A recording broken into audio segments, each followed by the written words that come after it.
Alors, pour cette séance 11, tout d'abord, les élèves qui avaient réalisé le corrigé du contrôle me l'ont rendu. Je vous rappelle que vous avez encore jusqu'à la semaine prochaine pour le faire.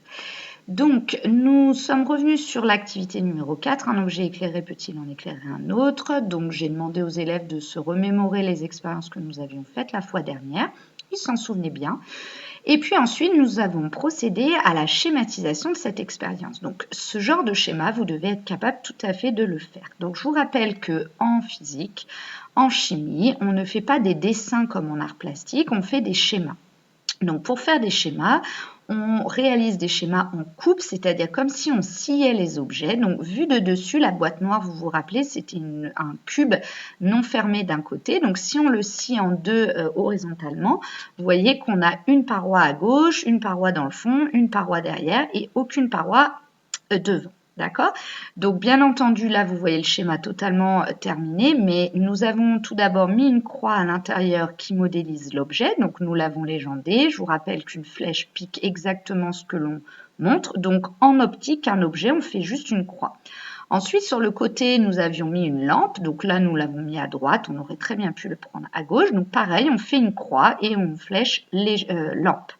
Ensuite, donc, la boîte noire. Puis nous avons dessiné un œil ici en coupe aussi. OK. Et puis là, nous avions mis donc une feuille blanche souvent où vous aviez mis votre carnet de correspondance ou autre chose. OK. Donc, d'où part la lumière? Vous êtes d'accord qu'elle part de la lampe. La lampe éclaire dans plein de directions différentes. C'est pour ça que là, l'élève a dessiné 3 rayons lumineux. OK. Et vous êtes d'accord que la lumière part de la lampe et va vers la feuille. C'est pour ça que nous avons fait des petites flèches modélisant le sens de la lumière. Ensuite, toute la feuille renvoie de la lumière. Je vous rappelle qu'on ne dit pas renvoie, on dit diffuse de la lumière. Donc, elle en diffuse de partout. Nous n'avons pas dessiné tous les rayons parce que ça aurait fait beaucoup trop de choses sur votre feuille. Donc là, cet élève en a mis un qui arrive vers la boîte et vous voyez, il est arrêté puisque la boîte est opaque. Et puis, par exemple, celui-ci va être diffusé vers l'objet. D'accord? Donc, on aurait pu en dessiner plusieurs, mais là, on n'en a dessiné qu'un. Et ensuite, cet objet, à son tour, diffuse de la lumière vers l'œil de l'observateur. C'est pour ça que nous voyons l'objet. OK? Donc, je vous rappelle, la lampe émet de la lumière qu'elle envoie vers la feuille. Donc, ce sont ces rayons lumineux ici. Puis, la feuille diffuse de la lumière notamment vers l'objet. Puis, l'objet diffuse de la lumière vers l'œil. Donc, vous devez être capable de faire un schéma comme ceci. Mais vous devez aussi être capable de rédiger une phrase, ou plutôt plusieurs phrases, un petit paragraphe, expliquant tout le processus. Donc on y va, la lampe émet de la lumière, cela éclaire la feuille, et là l'élève a oublié qui diffuse de la lumière vers l'objet, l'objet diffuse de la lumière vers les yeux de l'observateur, il voit l'objet. Il faut toujours à la fin que vous indiquiez « il voit l'objet ». Ok. Nous sommes ensuite passés à l'activité numéro 5. Donc, première question de l'activité numéro 5, toutes les couleurs diffusent-elles aussi bien la lumière? Réalise les expériences nécessaires, puis répond à la question. Donc, souvenez-vous, dans la foulée de l'expérience avec une feuille blanche ou un carnet ou autre, nous avons réalisé la même expérience, mais avec des feuilles de différentes couleurs. Et nous nous sommes rendus compte que toutes les feuilles diffusaient de la lumière, sauf une, le noir, ne diffuse aucune lumière. Mais entre les feuilles, les clairs diffusaient mieux la lumière et donc éclairer mieux l'objet que les autres. Donc c'est ce que nous avons noté ici. Petit 1, les couleurs claires diffusent mieux la lumière que les couleurs foncées. Le noir ne diffuse pas la lumière, il absorbe la lumière. Nous avons alors parlé d'une voiture, par exemple, éclairée par le soleil. Eh bien, vous êtes d'accord que si la voiture est blanche, elle est éclairée par le soleil, donc elle reçoit de l'énergie lumineuse du soleil. Et comme elle est blanche et que le blanc diffuse bien la lumière, elle renvoie, donc après la bulle voiture blanche, on refait une flèche légèrement plus petite en indiquant énergie lumineuse. Et elle va légèrement chauffer, donc il y a une petite perte en énergie thermique. Par contre, si on met une voiture noire, à ce moment-là, elle reçoit tout autant de l'énergie lumineuse, mais comme le noir absorbe la lumière, eh bien, la voiture noire est un convertisseur d'énergie qui donne après, lui, donc de l'énergie thermique uniquement. Donc, c'est pour ça qu'il fait beaucoup plus chaud dans une voiture noire. Alors, nous avons alors vu une animation, celle-ci, où vous avez un projecteur. Donc, si je l'allume à fond, vous voyez que la Statue de la Liberté est éclairée. Donc là, si on résume, le projecteur éclaire la Statue de la Liberté qui diffuse vers mes yeux de la lumière. Donc, c'est pour ça que je vois la partie gauche de la Statue de la Liberté, car il y a qu'elle qui est éclairée.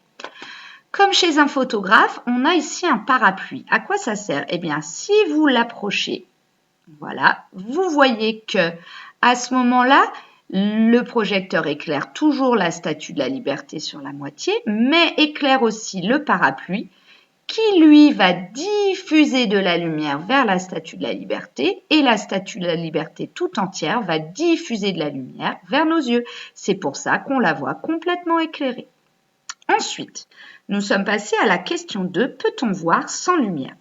Donc là, on s'est dit, si on est au fond d'une grotte où il n'y a pas du tout de lumière, bien évidemment, on ne peut pas du tout voir rien comme objet, puisque l'objet ne recevant pas de lumière, il ne peut rien diffuser.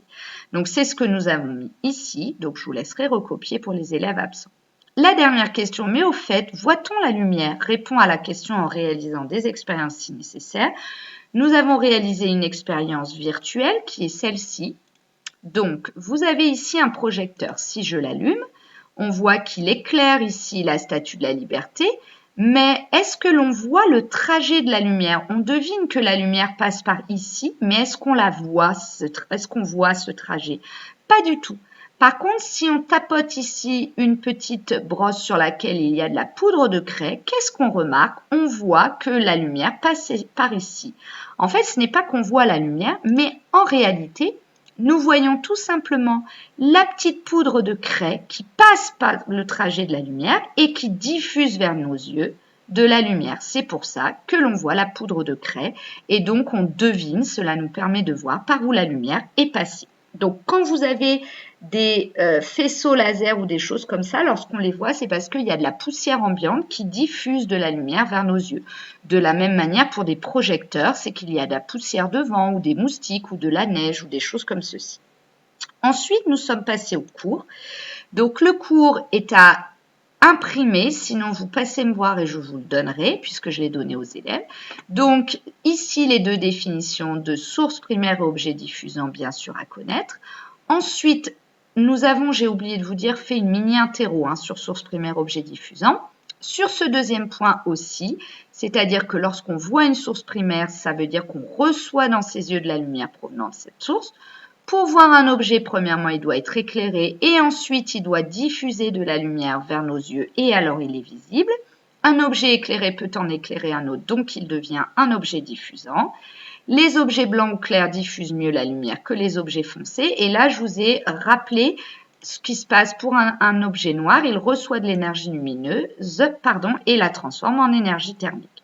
Ensuite, on ne peut pas voir la lumière, mais la lumière nous permet de voir les objets qui nous entourent. Et pour finir, nous avons complété ici les différentes activités dans lesquelles nous avons vu les notions et les compétences, c'est-à-dire je suis capable de.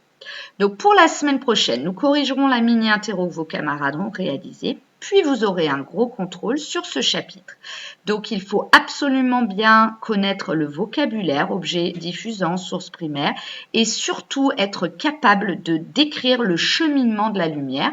Donc prenez un objet dans votre pièce et essayez de dire avec le bon vocabulaire toutes les étapes et vous pouvez le faire avec des schémas et avec des phrases. Vous aurez les deux dans l'évaluation. Bonne fin de journée, au revoir.